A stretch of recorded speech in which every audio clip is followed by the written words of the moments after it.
Hi, I'm Bill Mosley, and you're in the horror basement. Lick my plate, you dog bitch.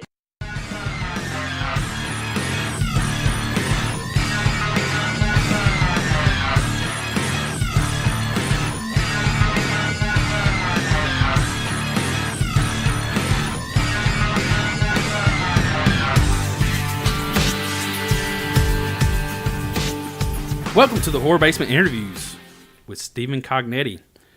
He is the writer-director of Hell House LLC and Hell House LLC 2, Abaddon Hotel, exclusively on Shudder. And speaking as exclusively on Shudder, right now you can go to Shudder and make an account and get 30 days free with the promo code.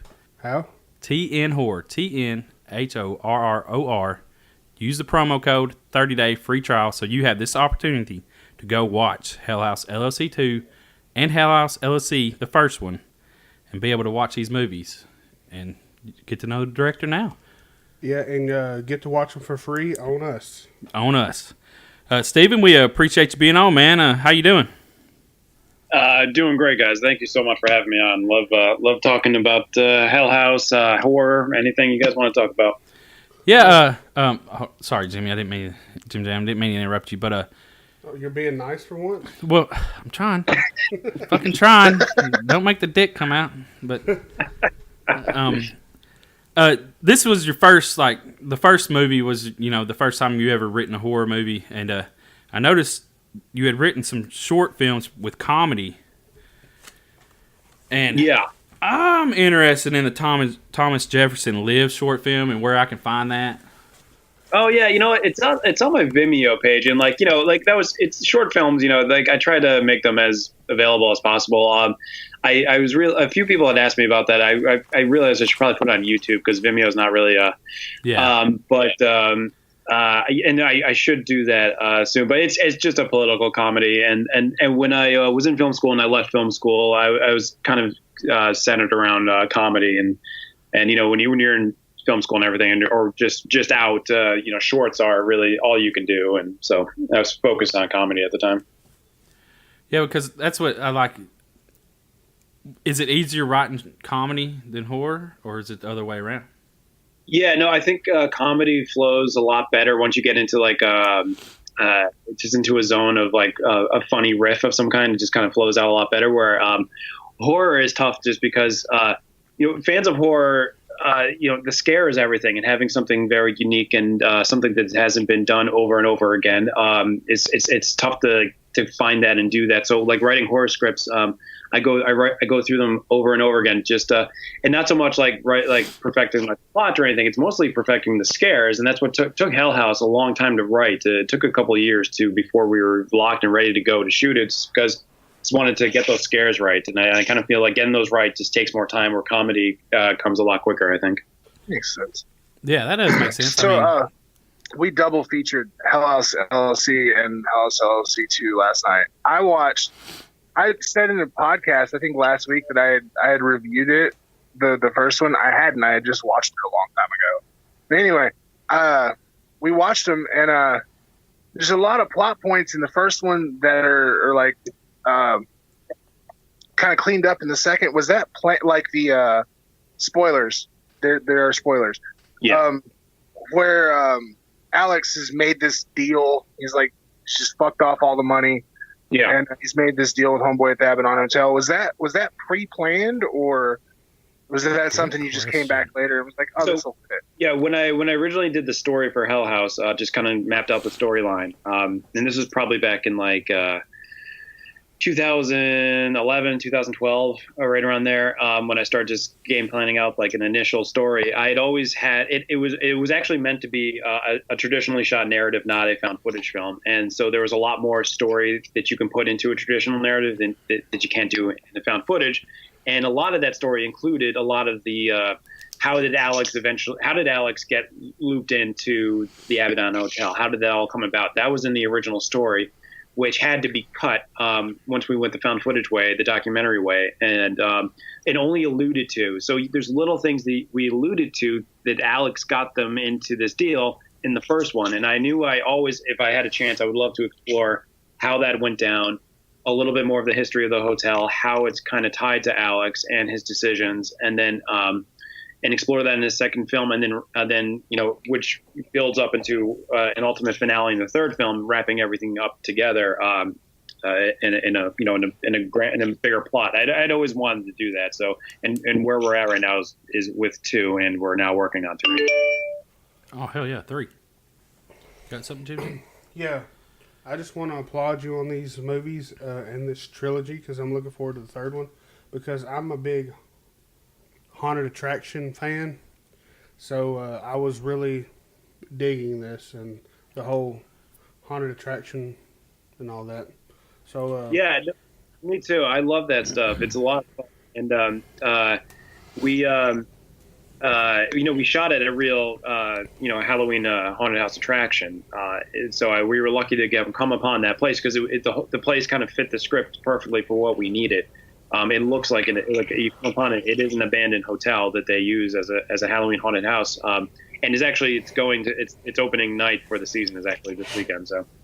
Oh, why they open up this late in the season? Yeah, they just do October. That's it. Just the few weekends in October. Yeah.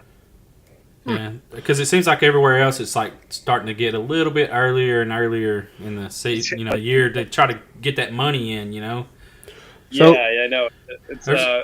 They do a few things. They do a haunted hayride too. So they have because there's this big cornfield behind the hotel. Yeah, I noticed that in the movie. I was like, oh, that's cool. Yeah. So the actual haunt is it just like in the movie? Or do you add stuff? Yeah, we changed it up a little bit. There's if you did the tour that they have, you would recognize a lot of the film in it. But there's things that we did differently. Because we made the place look like completely abandoned, furniture upturned everywhere, and that had, and then within the story they clean it up themselves and turn it into a haunt though. But I think if you went there, you would notice a lot of things that would be completely foreign and new to you. You would not recognize from the movie, and then you notice a lot of things from the movie. One place they don't open up is the basement. That's what I was about to ask. Yeah, that's what I was wanting to know. Because I wouldn't go down in that motherfucker. Right. They have been talking about it just because the film's gained a little bit more popularity, that they have been talking about maybe opening up more, not as really like part of the tour just because it's just too dangerous, but allowing people to go down there and see it. But the attic is open. That's part of the tour. Obviously, the places like the bar, the kitchen, scenes where a lot of fun things. A couple of the fun scares happen, like the stairwell to the second floor and everything like that. That's all part of the part of the tour. Are the clowns there? They don't use those clowns. So the clown that we used in Hell House was kind of a manipulation of some older stuff and some new stuff. And they don't use it, and I think they said they wanted to incorporate it this year, I'm not sure. I'm actually going there myself the last weekend, the weekend of the 27th. So I'll see if they're using it and how they're using it. But it'll be a lot of fun, especially the Hell House clown. That black and white clown is a lot of fun. That's what I was thinking. That one right there. If you made it to where it sits there, and something grabs your attention to the left, and then the head just moves. You know what I'm saying? When you turn back, the head's moved. And not even have someone in it. Just pull like a string. All black. Yeah. Turn the head. Yeah, just something, small. Just like, oh fuck, dude, that can't be. And then somebody touches it, and it's a mannequin. Yeah. They touch it, and they know. So it's like, oh, dude, that sucks. They are trying to find more ways to incorporate some stuff from Hell House into their haunt. So yeah, that basement, I was like, there ain't no way people go down in that basement on a haunt because that looks dangerous as fuck. Exactly. So the script called for that, them to go through the basement, and obviously for the cast that happened, it makes sense that people are trying to get out of the basement. But when I originally went to that place, I asked the woman Angie Moyer, she owns the haunt, and it's her attraction. I said listen, I know you haven't read the script, but there's a lot of scenes that take place in the basement. Can I see your basement? And she goes, all right. So we went down there.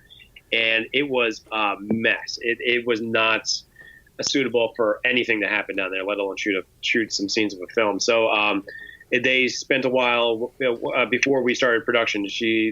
Her and a lot of her crew spent a while like getting it, some way situated for the film, like clearing out a lot of debris that was down there, just a lot of junk down there. Yeah, that's what I was thinking. It's probably the storage place where everything just ended up at over years.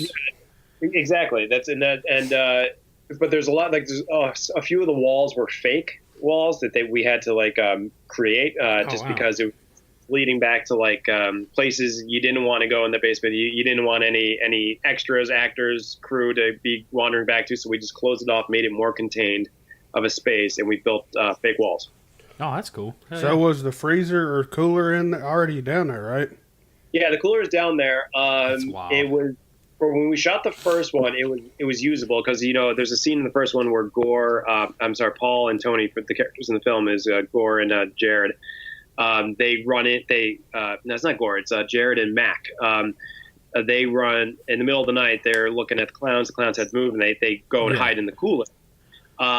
That's the cooler, and it was fine to use at the time, but by the time it came to shoot the second one, the interior of the cooler had like a lot of issues that like we couldn't put actors in there, so we had to shoot the interior of the cooler in a separate place, but make it look like they entered in the basement. So it was two different coolers in the second one.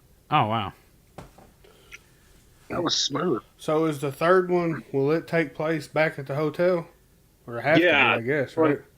Yeah, we're wrapping up the story. It's all going somewhere. It's all going to make sense, and I think fans of one, fans of two, I think everyone's going to enjoy this. The script right now, as I've written my first draft of it, and obviously there's a lot more work to do on the script though. But I personally, for me, in my own opinion, looking back at scripts 1 and 2, I think the third script is scarier than both combined. So I think this one's going to be a favorite of the fans of all the three.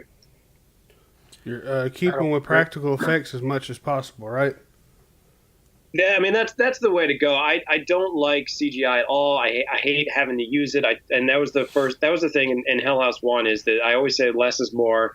Don't try to overdo anything. The more you show, the more we try to get across it with effects and everything like that, the less real it looks, and the less real it looks, then the less scary it is. So when things just look more scary, the more real they look, and when you start getting into effects too much, then it takes away from it. So we try to limit that as much as possible. And right now, the script doesn't really call for anything crazy effect-wise at all. So I think everything's going to be practical and in camera. So, well, another applaud for you for using practical. Yeah, well, there's so many times in horror films. I'm sure you guys know many instances where it's going along, it's good, it's scary, the build-up's good, and then you see the reveal at the end of what the monster is or whatever, and it's a CGI monster, a CGI ghost, and everything, and it's just like, oh, that's a letdown. So CGI in horror just doesn't work. Keep CGI to the action films or whatever but don't do it in horror. Totally agree. Anything I have to add, just kind of gave the direction of where 3 is going to go there in the final scenes of 2. I was wondering, is there going to be more backstory about Tully and the Abaddon Hotel in the third one? Yeah, I'm really digging that cult thing.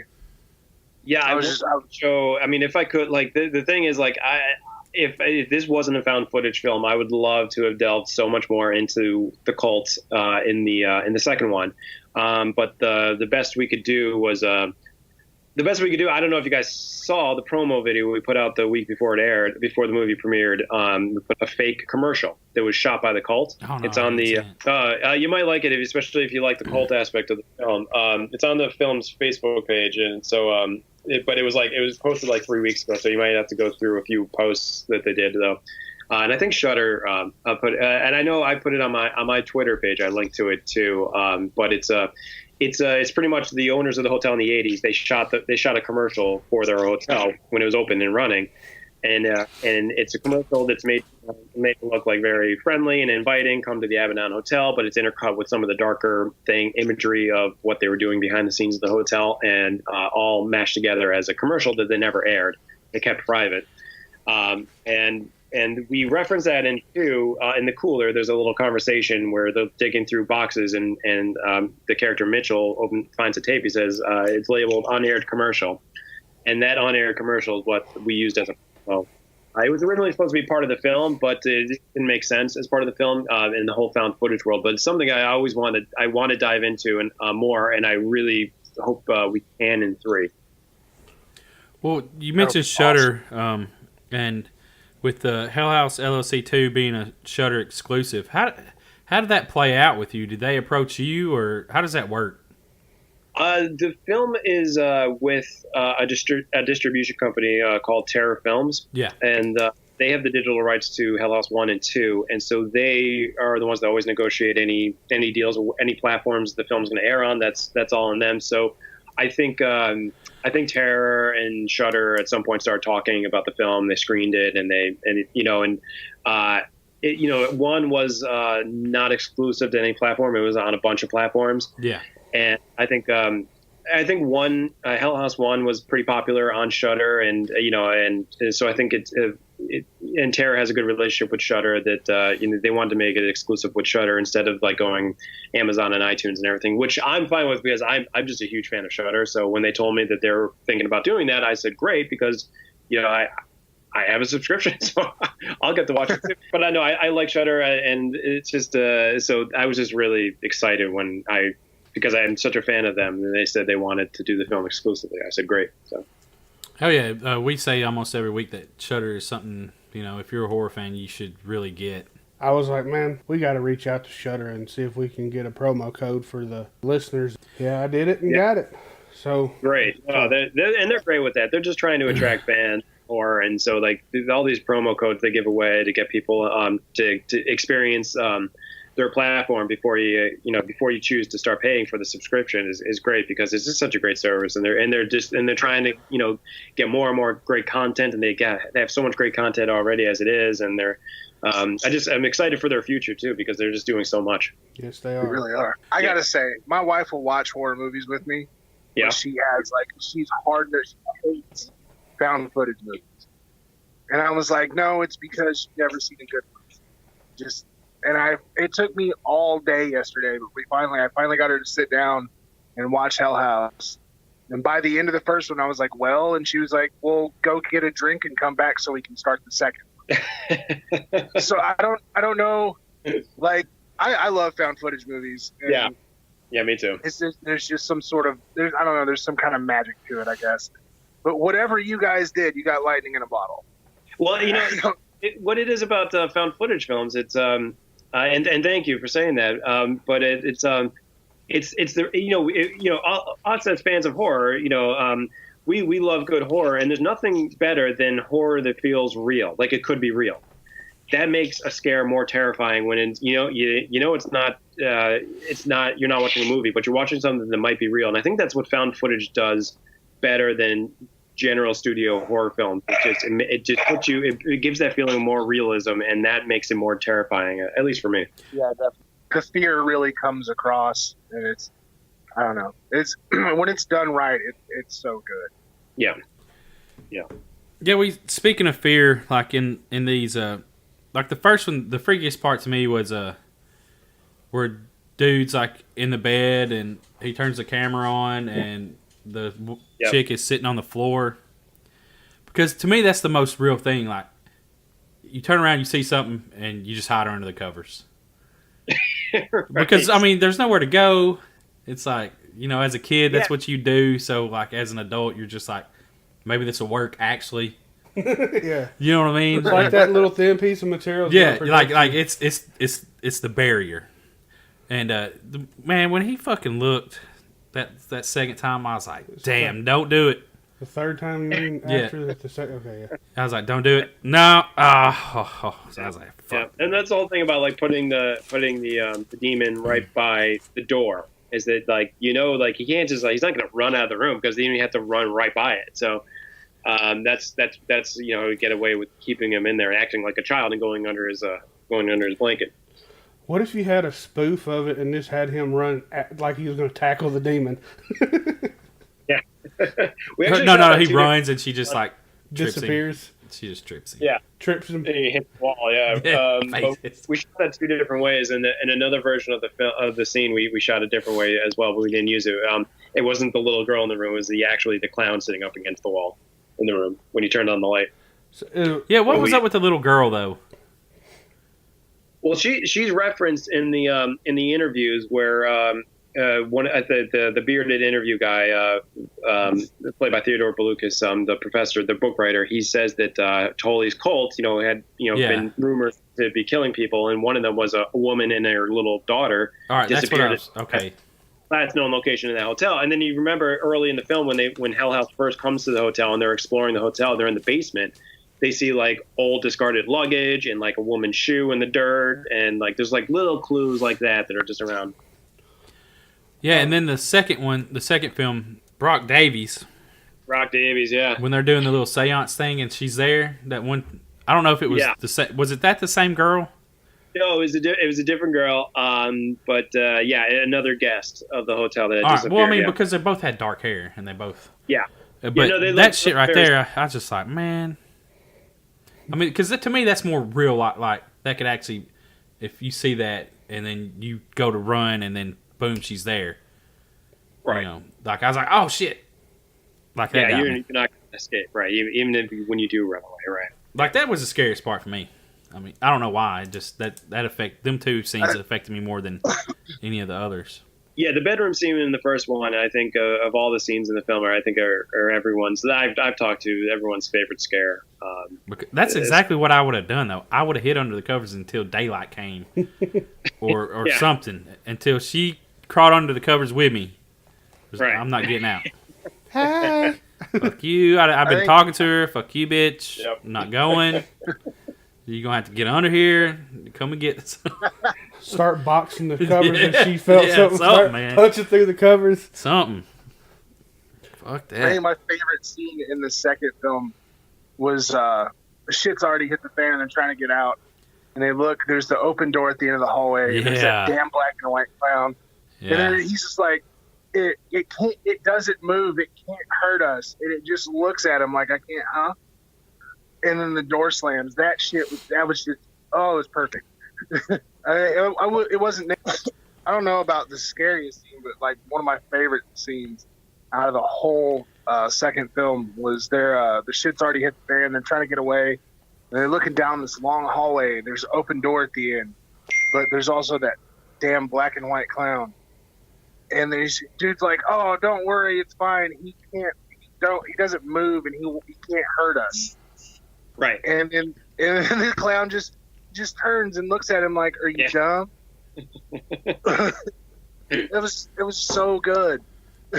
Yeah, good. The thing about the clown in the second one is that I wanted to just up the ante a little bit with the scares, how we use the clown, and I thought just adding a little bit of movement to it, on camera movement, might do but subtle, nothing much. It's not like he's like chasing after you or anything like that. It's just his head turn. Like in the first one, we see the head turn, but it's off camera, so we don't see much movement with him. So I thought that'd be a better way of going about two, is just bring it out a little bit more with him. Yeah, I do. Is there a specific story behind the clown, or is it just the hotel is haunted as hell and clowns are scary? Well, it's how the hotel is using things within it to manipulating things within the hotel to fuck with the people that are there, the current inhabitants of the hotel, and it's kind of messing with them. And that's what the part of the haunting of the hotel does to its guests. It's using its own props against them. So that makes sense. I was wanting to ask, when are these available on like Blu-ray or anything? No, so a lot of people are asking about that because the first one came out on just DVD, and it's just because we're very low budget, small outfit. So like doing Blu-ray was just like well above what like we were capable of doing cost wise and everything else. But I think we're going to be able to do the second one and kind of combine 1 and 2 together on a Blu-ray for a release, and that's going to be sometime in like 2019. There's no date set on that yet because right now we're just focused on the digital release, but it's going to be eventually going to be a Blu-ray. Hell yeah, that's awesome. Let me ask you, how did you get into writing and directing? Well, directing, I've always wanted to make films, so I went to film school. I always wanted to do it since I was a kid, though. But the writing, not so much. I mean, I'm pretty sure I was like a solid C student in all like anything to do with writing throughout all of my schooling. But I I just when I knew that, I think most filmmakers get to the point, especially like really indie filmmakers, is that like if you're going to make a film, you're going to have to make your own stuff. Like no one's going to give you your script unless you're known. So I just started writing, and then it went to the comedy, and then eventually it went to horror because I love the genre of horror myself, and then I knew that would be an easier way of getting a little bit of a backing financially is to make a horror film. So. So filmmaking came first, just, wanting to direct and make movies. And then the writing came second, knowing that if I'm going to direct anything, it's going to have to be my own stuff. So. Was there a specific movie or whatever that when you seen it, you was just like, I want to be a director? Like, is that how it happened, or?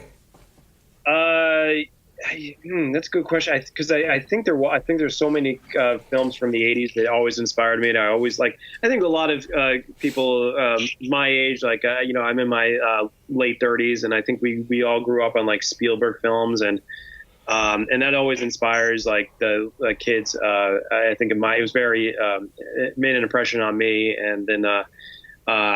So there's no really one film though, but I just love like all those magic of those 80 films are just amazing, and I think that awoke and inspired I think a whole generation of 5, 6, 7-year-olds who want to make movies. I heard you in an interview say someone asked you about people not liking the found footage films, because a lot of people say they're trash. And yeah, you made the comment of, well, they're not really, because of.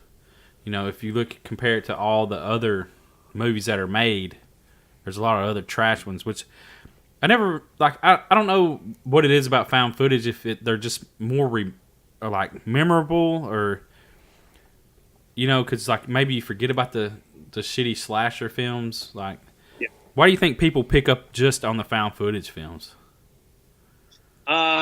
Because I think horror has such a specific audience that are just like, they're very hardcore enthusiasts of the genre itself. So I think people are purists in some way to the genre, and therefore they give things that aren't like pure to the genre a lot more heat than others. So, which I think is a good thing. It's good and bad. Like, it's great in that horror just like has such a great built-in audience. So, like, we all love horror films, and like that's like there's a huge following for horror films throughout the world, and because of that, the downside of that is that people are very particular and picky about what they like within horror. So, and so once someone does found footage, they do it for whatever reason, people.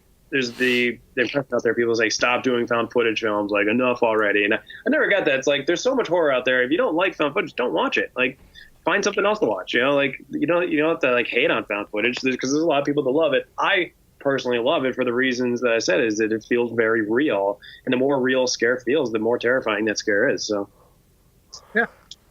I agree with that. I mean, I'm not a big fan of found footage, but I mean, I don't know if I'm a super fan of any specific genre of horror, though.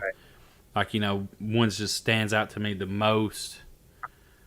But yeah, but I think when it comes to horror, though, I think the people that love horror, there are so many people that specifically love horror, and not just like movie fans specifically. They're like horror fans specifically. So I think that's why it gets it gets put under a microscope, probably. That's true. Yeah, we are a finicky bunch, that's for sure. And yeah, because I'm newer to horror, so. Seems like everybody has an opinion, and their opinion is. Yeah. So. Oh yeah. It's because we've been doing this 3 years, and so I've been in horror 3 years. So He's like a. Yeah. You're catching up. Yeah, I'm catching up. So I don't have the same. I don't know if you call it affinity or whatever for certain things that other people do. Like which I did watch. Of course, all the classics growing up, and Yeah. I mean, you're gonna watch because like you, I'm in my late 30s as well. So you watched Friday the 13th when it come on TV, especially on Friday the 13th when you was a kid. Yeah. My buddy was, December 13th was his birthday, so. That Friday, when it happened on a Friday, you'd sleep over watching all the slasher films.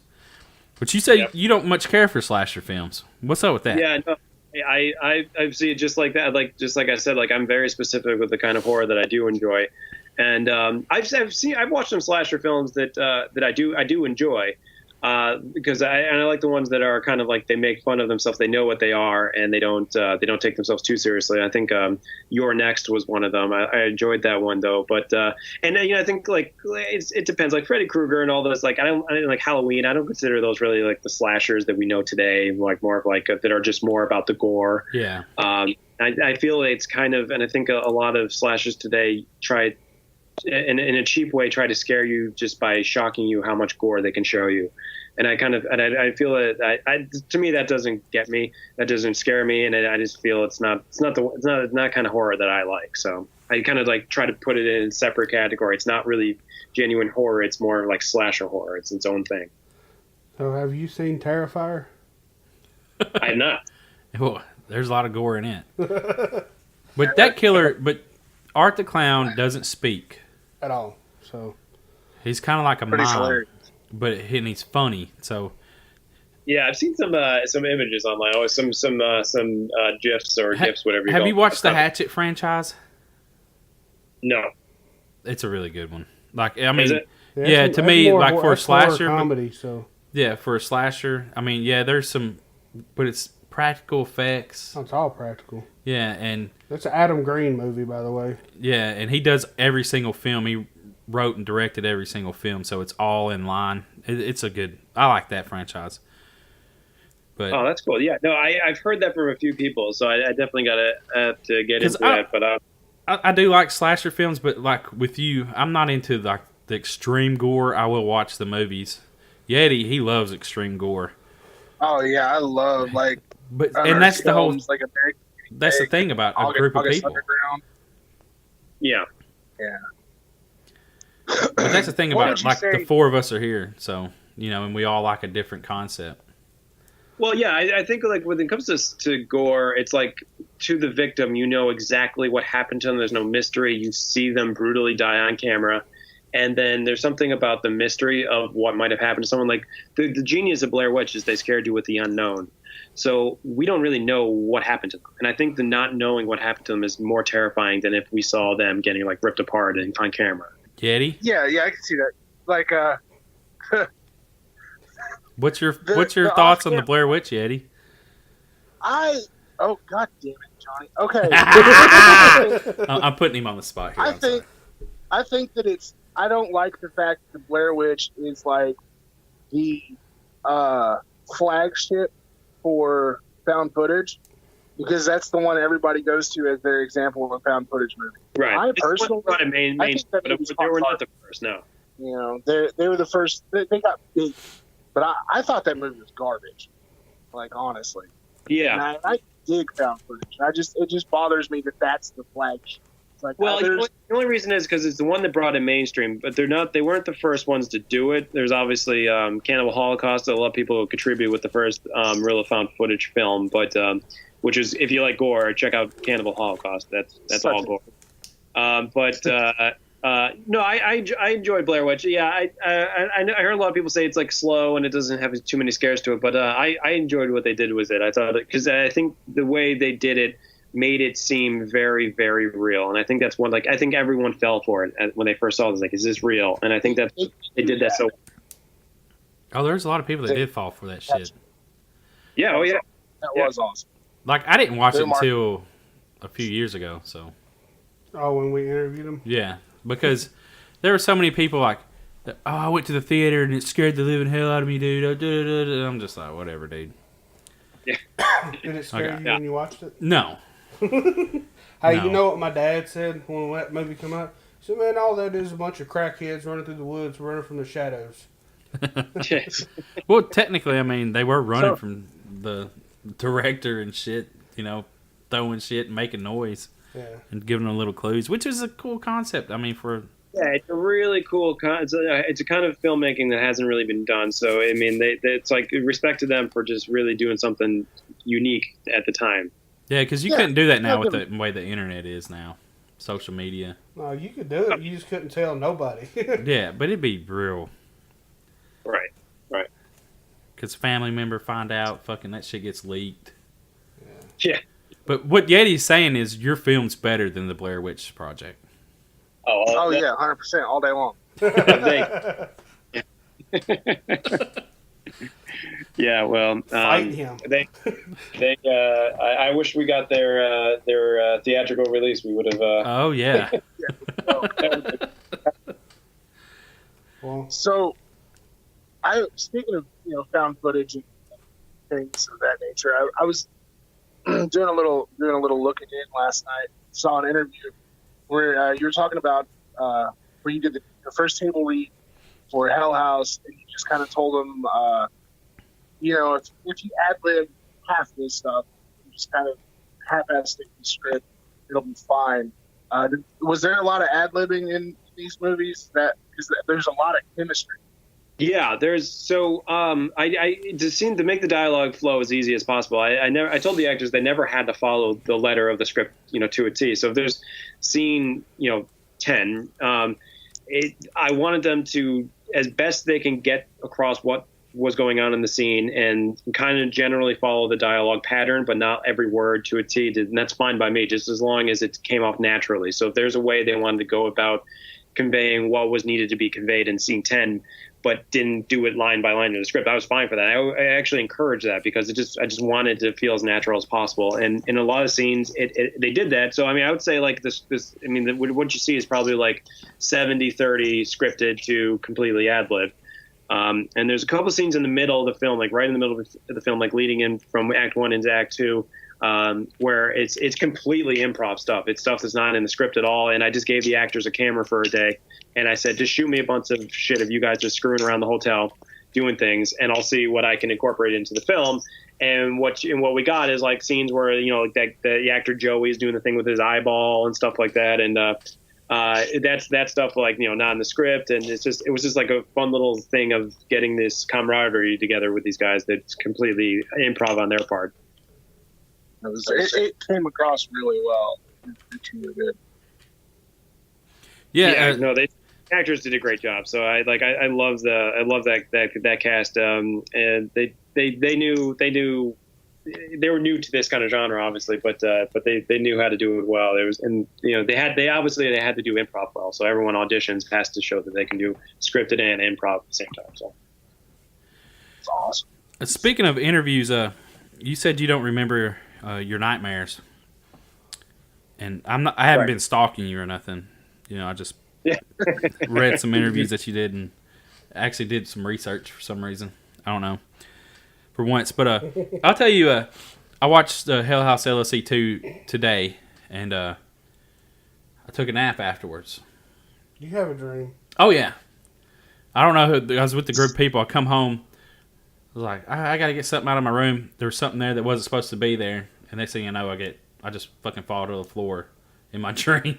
Like the camera drops and all you see is the damn floor. I was like, oh fuck. Steven, your movie triggered, Johnny. So, yeah, just thought I'd share that with you. Appreciate it. By the way, if you didn't know, I think Yeti said it, but Hell House 1 was last week's movie of the week, and Hell House LLC 2 is movie of the week for this week. Yeah. Okay, good, yeah. So far we're getting mixed reviews. A lot of people, obviously not liking it as much as the first one, and I think that comes with the territory when it comes to sequels. We got some good scares in there. I love our cast and everything like that, so we're excited. And it's pretty much what it is. It's a big setup for 3 is really what the movie is. So, well, hey Steven, hell with the negative or the naysayers. Hell with them. Well, the thing about that is, though, is at least they have an opinion. True. Because if you didn't affect them either way, then you didn't, do what you're supposed to do. Yeah, no, it's just we're getting a bunch of reviews both ways, and it's great. Yeah, I totally like anybody who this is any film. Anybody who writes at me saying they hate Hell House 1, I hate Hell House 2.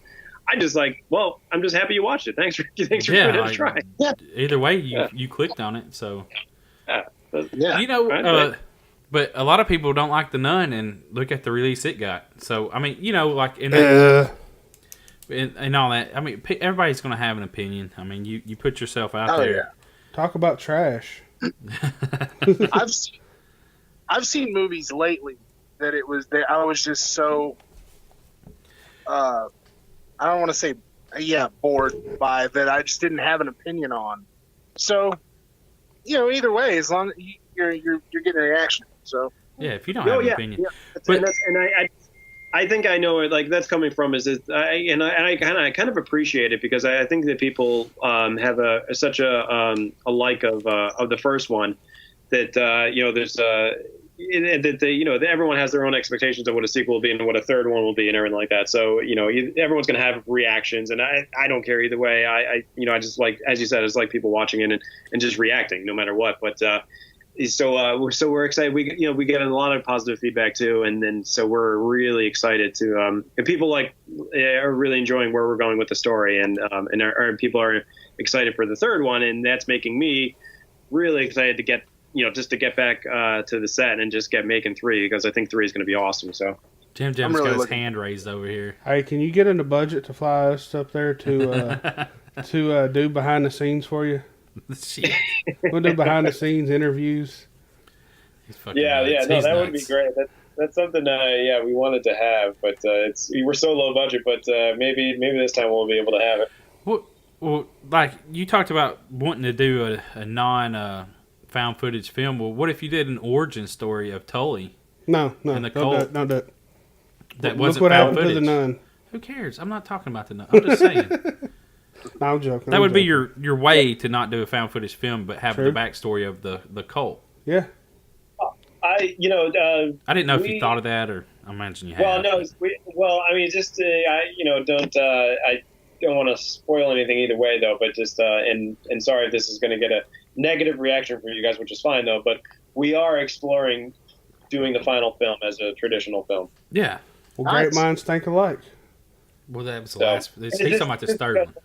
Oh. Yeah, it's like I'm more. I am worried about like people that they love Hal House for it being found footage film, not being turned off by not being a found footage film in the third one. But for me, it's just like I really want to wrap up the story the right way, and I don't think I could do that in found footage world. And so we're exploring it right now. We might end up just doing it found found footage, but right now I'm exploring ways of doing it non-found footage. So or do a mixture of both, and are things we're exploring right now. But I mean, I have the story wrapped up. I know the script is written as non-found footage, and I just want to see if this is going to go well, if we should do that, or if I have to change the script to make it more of a found footage script. Is really the stage we're at right now. So yeah, I mean that's understandable to me. So does that mean that shooting could possibly happen next year sometime?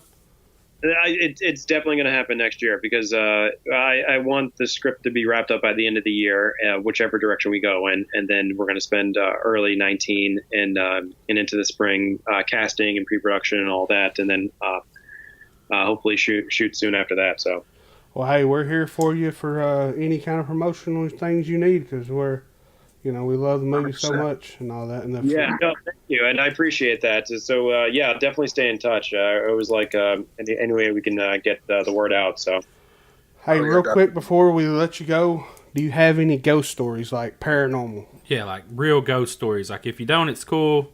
But just curious. You know what? I did. Someone asked me this the other day, and I think the creepiest thing that happened to me as a kid, and I just fresh in my brain because I just told the story recently.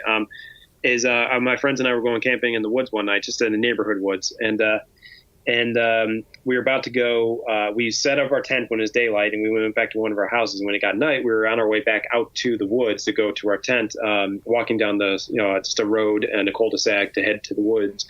And it was nighttime, and we're on our way back. And then out of the woods in this cul-de-sac, walked in line in 2 lines, a group of people, all in white hoods and cloaks, and it was they were just kind of like the black cloaks in there, but it's all white and almost like monks almost, like in how they were dressed, but instead of, I think monks are in like brown, but these were all white or gray, I can't really remember though, but and we couldn't see their faces and we didn't know what they were doing, and so we were saying like hello, and they wouldn't acknowledge us, and we followed them for a while, and they walked up to the end of another road, and they wouldn't. We kept on flashing our flashlights at them. They never once turned towards us. We couldn't see their faces, and then they disappeared into the woods, and we never knew who they were or what that was. But needless to say, we never stayed out to camp that night. Well, That hey, sounds like a cult. Yeah. Wow. Well, real quick, you sure they wasn't about to go burn a cross and y'all caught them? You know what? Like that was a funny thing. When I last time I heard that story, that's exactly what they said. They're like, "Are you sure they were like who were thinking they were?" And they're like, "No, it wasn't No, it's that like kind." a cult. Yeah. It's like a real cult. It was like a cult because it did like there was always like this ghost story of like deep in those woods that I used to live by was that there was always like devil worshippers back there and all that and stuff. And so, I think that's with every woods. And The then Yeti hanging around. so that's what we convinced ourselves that when we were kids. So like the devil worshippers, they were so like but. To this day, I wonder who they were because they would not acknowledge us for any reason, and we didn't see any faces. It was really probably the a good neighborhood. thing, though. It was probably the neighborhood parents not wanting to get caught, and they were really a cult. That's probably a good thing that they didn't acknowledge. That's actually that's a good plot line for a movie right there. So Yeah, make a horror comedy like a bunch of parents were they got in maybe a sex cult, and they were going into the woods. He had to make it sexual.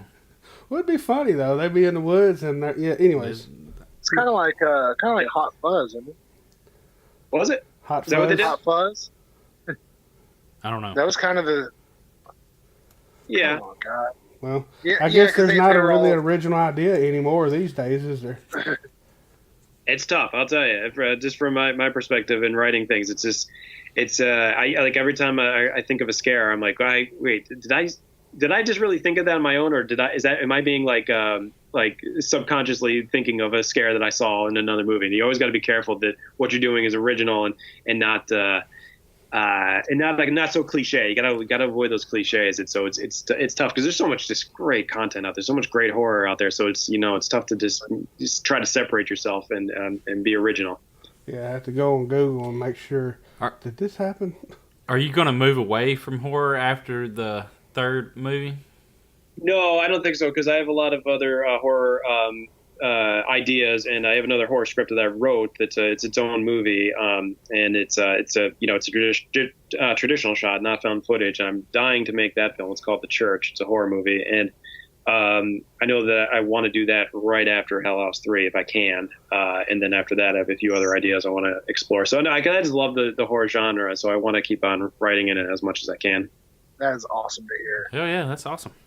Yeah, we're glad that you keep on going with horror, and look forward to part 3 and everything else you have going on. So keep doing great things, and we'll definitely keep in contact for promotional stuff for the whole trilogy and all that.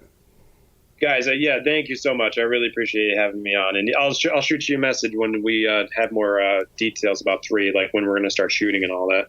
Well, I'll send you the email, and you could send us anything. And real quick, are y'all going with Terror Films again on 3? Yeah, I think so. Nothing's been like written in stone yet, so I can't say for sure though. But I don't see any reason why we wouldn't. But great company. We've worked with them on 1 and 2, and they're really good for especially for indie horror. They're just like a good company for that. So. Well, that's what They're one of TN my Horror favorite News is all about, is indie horror. Yeah, and they're and there's like a very good company, good people there. I like everyone who works there too. So yeah. I mean, I don't see any reason why I wouldn't. Yeah.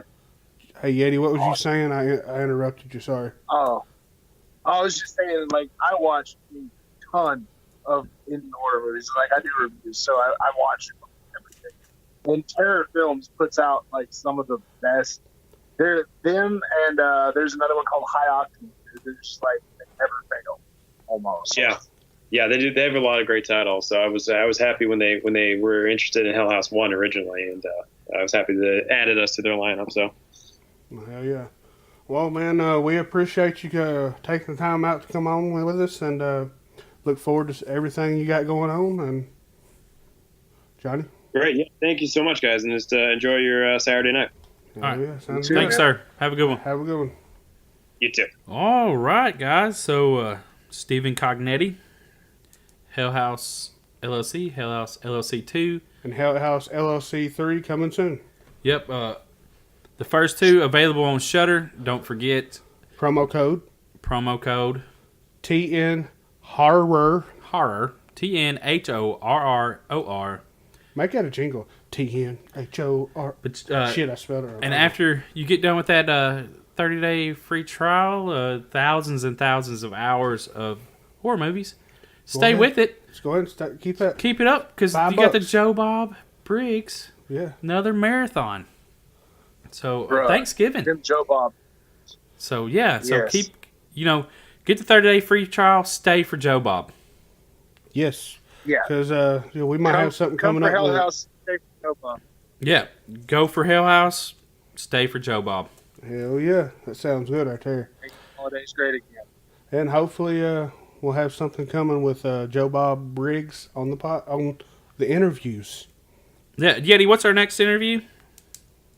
What's his Our name? next interview is Tony Wash, head of Scotchworthy Productions.